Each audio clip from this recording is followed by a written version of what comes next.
and welcome to another booktube video from me, Lauren, from Lauren and the Books. We've done it! We've made it through January. This is the last video of January 2023. It is a wrap-up of the books that I've read in January 2023. 8 books she's read in January 2023. I'm going to start these videos, and hopefully I'll remember to do this going forward, with a few stats before we get into the actual 8 books that I've got to review. I'll give you a glimpse of them now if that's the sort of thing you want to stay interested in. This is them, and then there was, so this is 5, so there's 3 that aren't here. I just thought I'd do some stats just to keep on top of things as the years go by. So first of all, the stats for this month, I've read 8 books in January, 4 of which were ones I already owned, so that's 50% of my reading so far this year have been off of these shelves. High five for that. 2 of them were audiobooks, which means 25% of my reading this year have been audio. 1 book was a library book, that's 12% of my reading, and 1 book I borrowed from my sister, so that is 12% of my reading. But yeah, reading books off my shelf, getting stuff from the library, lovely stuff. The other sort of stats thing is I've decided to start doing stats on how many books I actually read from my TBR. So I make TBRs at the beginning of each month. And last year I was like, I wonder how many of these books I'm actually reading.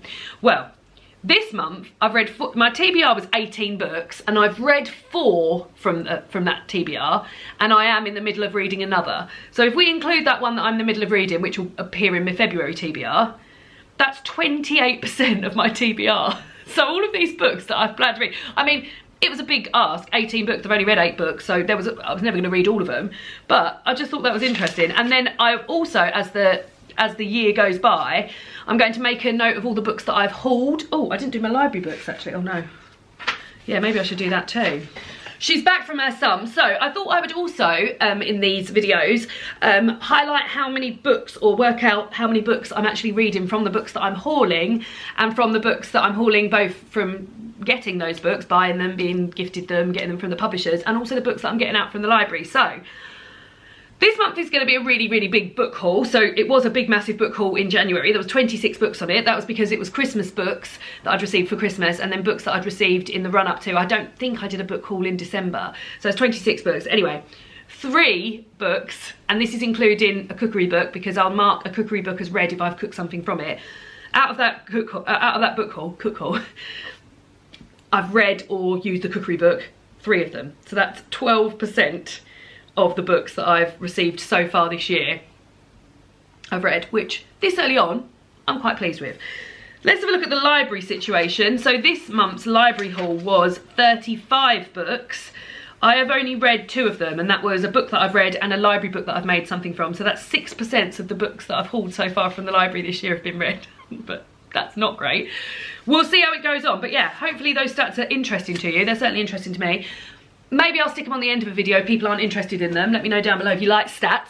But let's get cracking with the actual books that I read this month. So, first book that I read this month, also because I haven't got a table in front of me, I feel like I'm doing a lot of stuff with like it sat on my lap. So the first book I read this month, I finished this on New Year's Day, so I was really kicking off the new year great with 1 book on day 1. This is No Shame by Tom Allen. Tom Allen is a comedian and a TV presenter in the UK. Very funny. I'm very into him. He's sort of warm and witty and unusual, and I really liked this memoir of him growing up and feeling shame, but also finding his place in the world, because he was an unusual sort of teenager. He was very into being a butler, for instance, and all he ever wanted was a silk top hat and all of these sort of things. But it's also about him finding a place in the world as a teenager, but also him finding a place as a gay man. And there's a particular passage in here which I absolutely love, that he was booked to, there was a chapter where he was booked to go and work on a cruise as a comedian. It was a gay cruise, and he just had never felt so sort of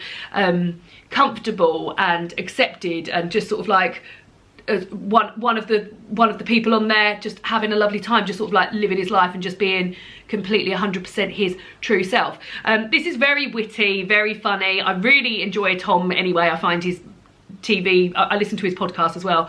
You may have heard me mention it before. Him and Susie Ruffle, who's another comedian, do a podcast called Like-Minded Friends that I got into during the lockdown. But yeah, he's so funny, and I really, really love this. And I've actually got his second book. Actually, At the moment, I've only got the skin of his second book because my friend Emma's borrowed it, but this is Too Much. And this is about him being too much, but also his father died quite unexpectedly, and that's about him coming to terms with that. So I'm very much looking forward to getting that when I get into that when Emma gets it back to me. But yes, very much enjoyed it. Then next up, I listened to the audiobook, but I do have it here, of Remains of the Day by Kazuo Ishiguro. I actually went to this because of Tom mentioning so much how much he wanted to be a butler and really coveting like the sort of butler lifestyle, which is documented here in this book by Kazuo Ishiguro. I enjoy Kazuo Ishiguro's writing, and I very much enjoyed this as well. So this is all told from the perspective of a man who is, Stevens, I believe his name is, who is taking a break from his butler duties. And sort of like the butler duties, the country seems to have gone through a change, and the sort of like downstairs staff of sort of like footmen and housekeeper and butlers and things like that, their roles have really changed, and maybe he's not quite as needed as he has been in previous years, and he's coming to terms with that. He's got a young American sort of employer, and previously he's worked in sort of like stately homes for for British families who've all got a very particular idea, the Downton Abbey idea of what they expect from their butler.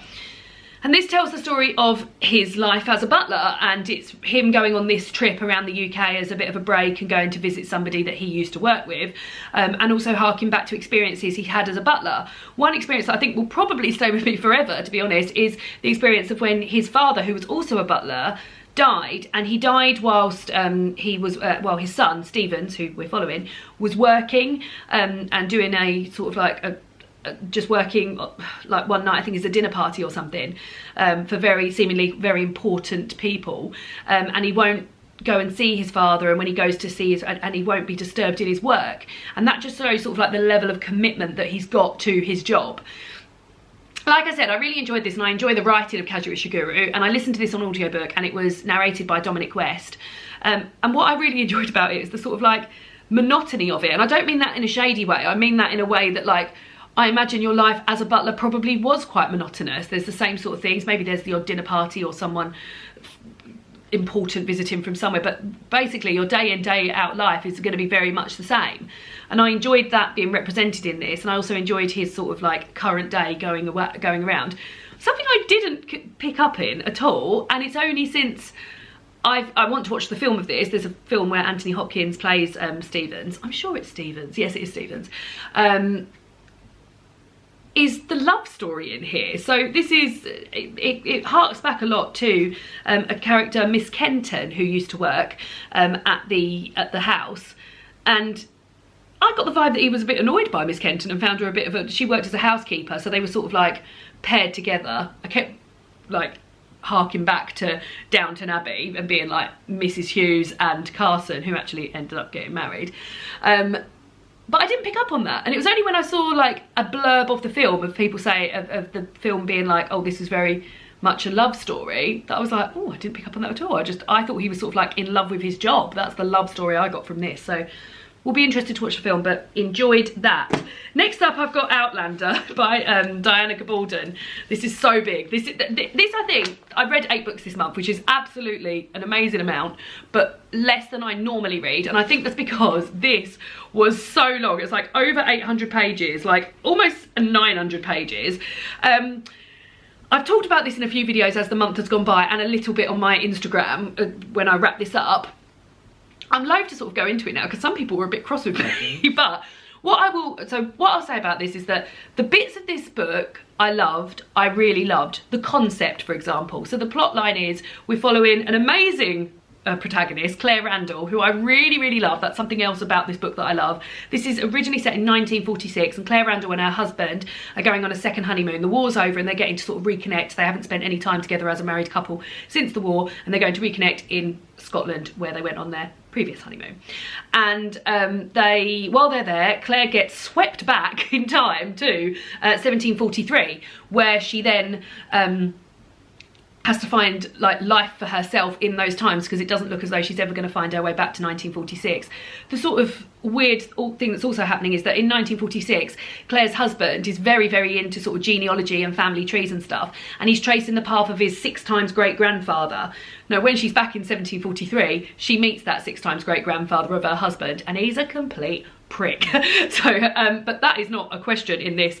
So yeah, I loved the concept, I loved Claire, I loved like how sort of clever the concept was, because a little bit later on in the book as well, Claire befriends somebody who you then find out is actually from this time as well, from our sort of era, but you don't get to find out any more than that. So I love that, and I think, oh, if they're going to continue with that as the books go on, I'm going to be really interested to find out if they can find out anyone else who sort of like time travelled and done all of that. Like I said, Claire was an absolute dream as a protagonist. She was like strong and witty and sassy and sensible and clever, and I really, really, really loved her. So if those were all the things I loved, which I did love, then the things I hated, which I really fucking hated, are the gratuitous violence in here is unbelievable. It basically never stops. There's sexual assault followed by a violent attack, followed by homophobic slurs, followed by this, and this. Now, I understand this is all very much of its time, and even going back to 1946, people were using terminology around gay people that would not be even entertained now. So if we're going back as far as 1743, the way that women were treated was very different to now, to the way they were treated in 1946. And I was interested in seeing Claire's reaction to that. The things I didn't like is, like I said, the gratuitous violence. There's an incident in here where Claire is beaten by her husband, her new husband in 1743, because she disobeys him. And I understand that that sort of thing would happen, but what I didn't understand or enjoy reading was the way afterwards it was sort of romanticized and treated as like a little cheeky thing, like, well, you know how much I loved you because I beat you for like that, and there was just like a bit of a glint in his eye and saying, oh well, I didn't realize how much I'd enjoy it, and that sort of thing. I didn't like that at all. So yeah, there's lots in here, and I think there's a sexual assault attack towards the end of this book which was horrific. It's like probably one of the worst things I've ever read in a book in terms of uncomfortableness, and I'm aware these things happen, and I choose not to read that sort of stuff for my own protection, which is fine. I'm allowed to do that. I decide what I read. So this horrific act happened, and then the character who was sexually assaulted revisits it in even more graphic detail than you have heard in the initial sort of like act happening, and that was really, really hard. So there's a lot of trigger warnings here.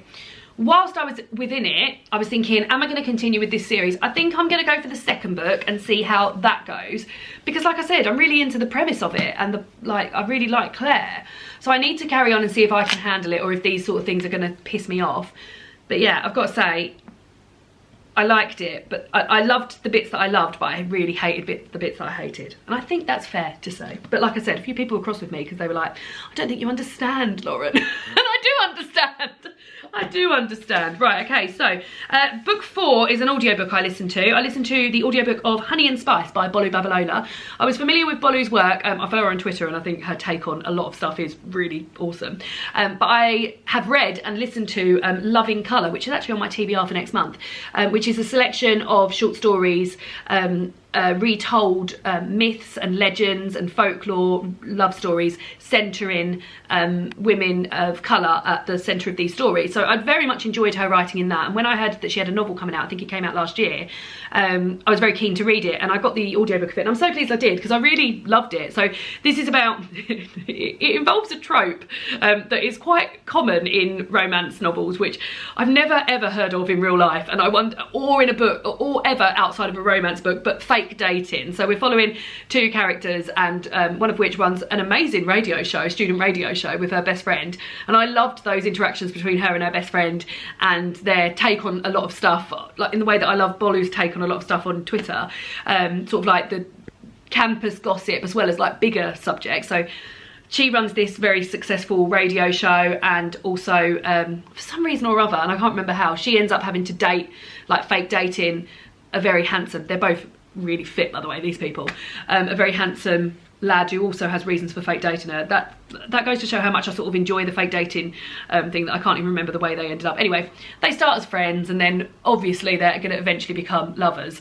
But what I really liked was the chemistry that they had, and I enjoyed that very, very much.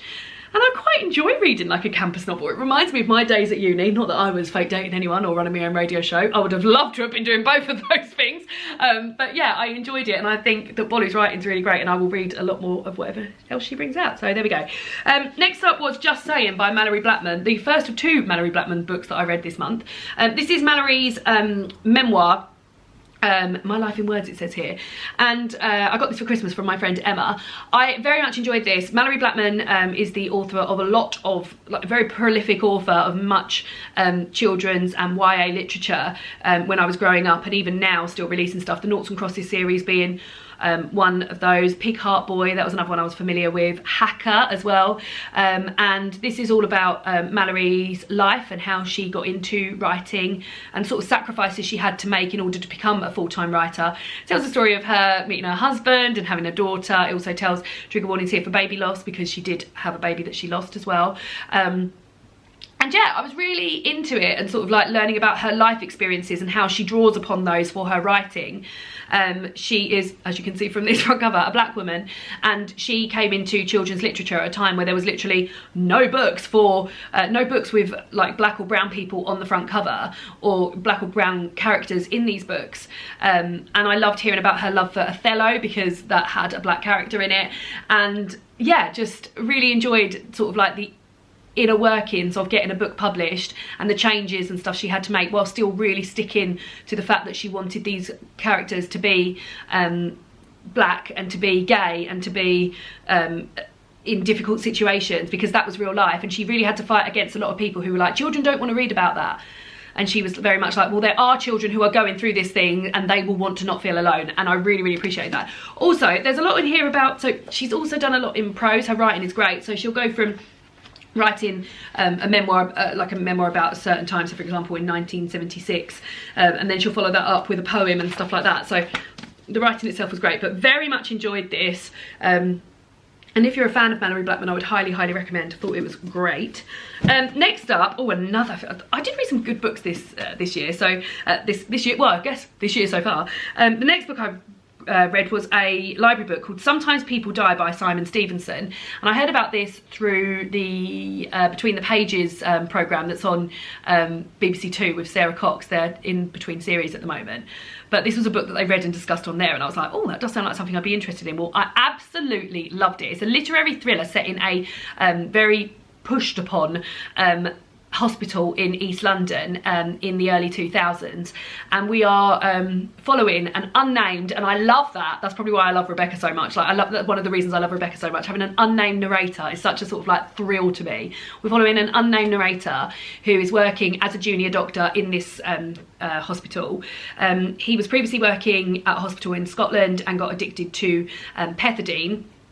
And has been sacked from that job but not struck off, and is able to find a job at this hospital, which is so desperately pressed upon that it needs to employ sort of anyone that will take a job there. And he's working there. He is now he's in recovery from his addiction, and whilst he's working there, people start dying. Now, people do die in hospitals. That's the sad matter of fact, that that's what happens. However, people are dying a little bit more than usual in this hospital. And when they're looking into sort of like some people's deaths, they're finding a few sort of anomalies and stuff like that. This was so gripping and so like thrilling, and told, it's the second time I'm going to use this word, but like, the monotonous drone from the narrator was so much that of a pushed upon junior doctor who just doesn't have the hours in the day to be able to do his job properly or thoroughly. Like, it was so well told, and sort of like him saying, oh yeah, and then I went to this ward and did all this and did all this. Now, I work with doctors and junior doctors, and I sort of like could really hear a doctor's voice in that. I will say that Simon Stevenson used to be a junior doctor, so in the same way that I loved, and it would be hard not to mention this book because it's so sort of similar to it, This Is Going to Hurt, which is the secret diaries of a junior doctor.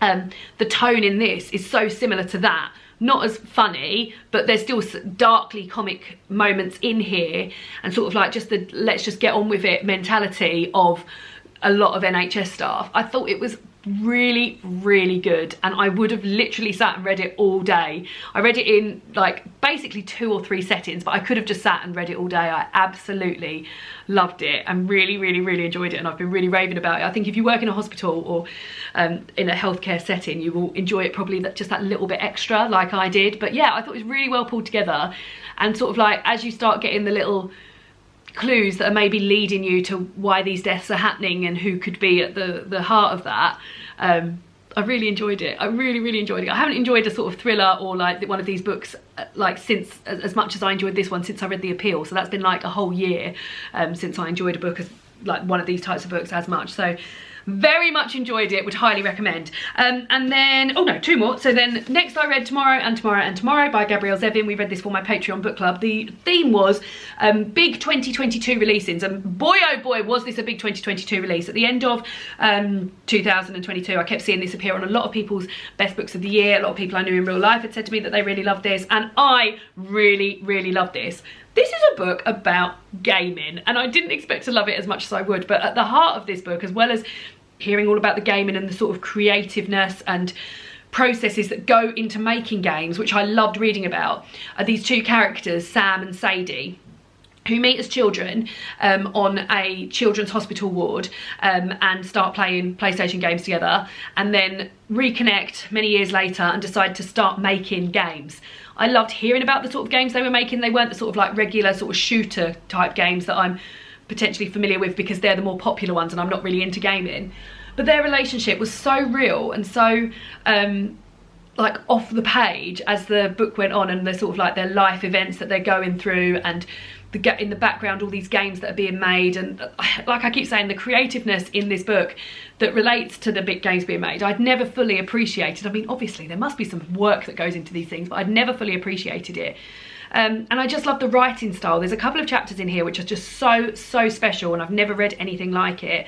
I can mention them without there being any spoilers. So there's a chapter almost right at the end of the book which is told specifically about a game and 2 characters that are within a sort of like, I guess the most mainstream way to refer to it would probably be like within a sort of like Sims game or a Minecraft game where you can talk amongst these people, and that chapter was amazing. And then there's another chapter which is called NPC, which stands for non-player character, and the writing in that was absolutely amazing. So adored this, highly recommend. Can't believe that I've potentially in January read 2 of the best books, or the best books that I've read in a long time already. But yeah, absolutely loved Tomorrow and Tomorrow and Tomorrow. Would highly recommend. And also in Patreon book club, this didn't score lower than a 3. Like, this has got the average rating we got was 4.25, which is really, really high, particularly for like the first book. I was like, oh god, up the rest of the books that we're going to be reading this year. But absolutely loved it. David is desperate to start reading it. He started reading it before and then didn't like it, but now he's heard me hype it so much. And also this is going to be one that I'm going to buy for a lot of people this year. I can already feel it. So yeah, absolutely loved this. Highly recommend.